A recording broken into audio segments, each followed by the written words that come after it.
Welcome back. This is segment number 23 of Making Sense for 7 Minutes, a summer-long series, Monday through Friday, where we are surveying in bite-sized pieces our historical narrative as given to us in the Bible.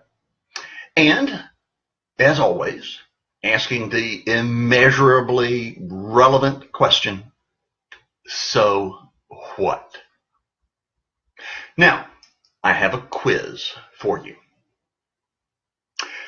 What do the first 3 chapters of Genesis and the 10 Commandments have in common? All right, you work on that. I'm going to step out for a smoke. All right. Keep your eyes on your own paper. Okay. All right. The first 3 chapters of Genesis give an account of how the disease of sin entered the world. The 10 Commandments address the major symptoms of that disease. Every significant event that takes place in the Bible's historical narrative and every other historical narrative that is out there, including your own personal and my own personal narratives, can trace itself back to some event that took place in the first 3 chapters of Genesis. All of the moral teachings in the Bible will trace themselves back to the foundational teachings of the 10 Commandments.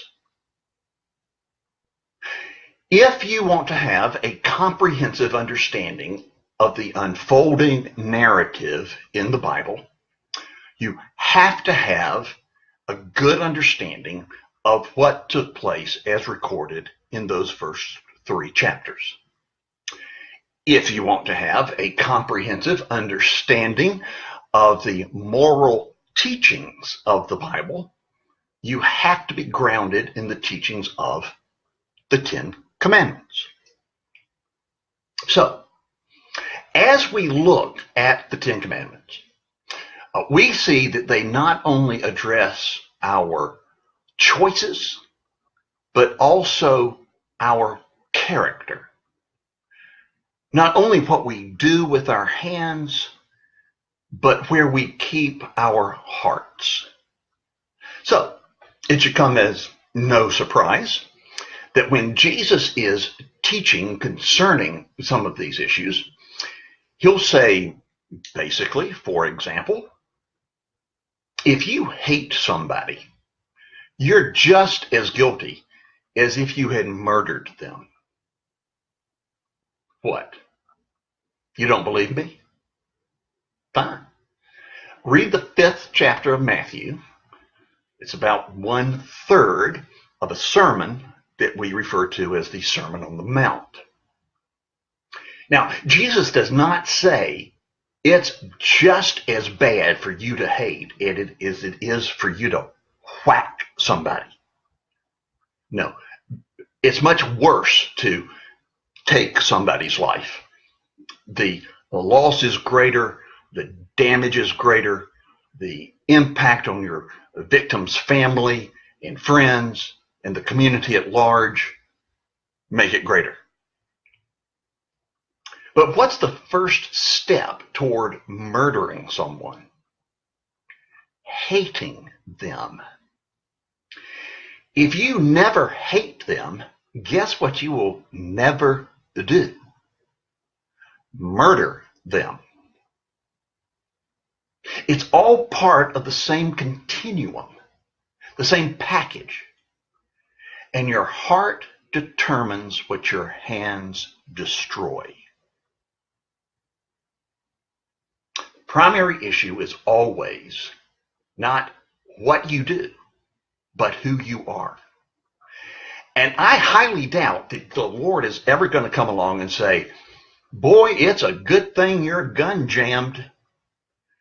Because if it had gone off and killed that person, then you'd be guilty.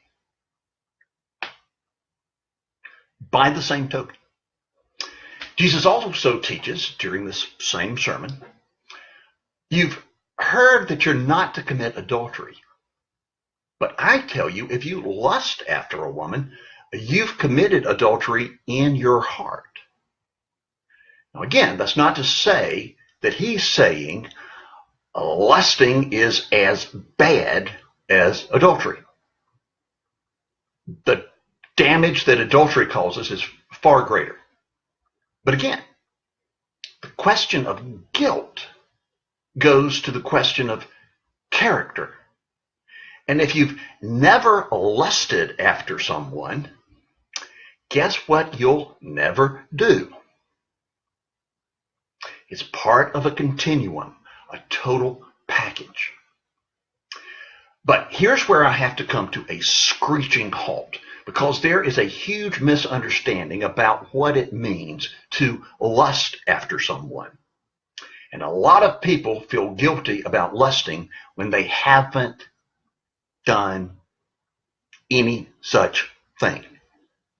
There's a bunch of people running around going, I have such a problem with lust, when they don't either. They just don't. But that's not something that we have enough time to go over right now, because I only have 7 minutes, so that'll have to wait till segment 24. Okay? Thanks, y'all.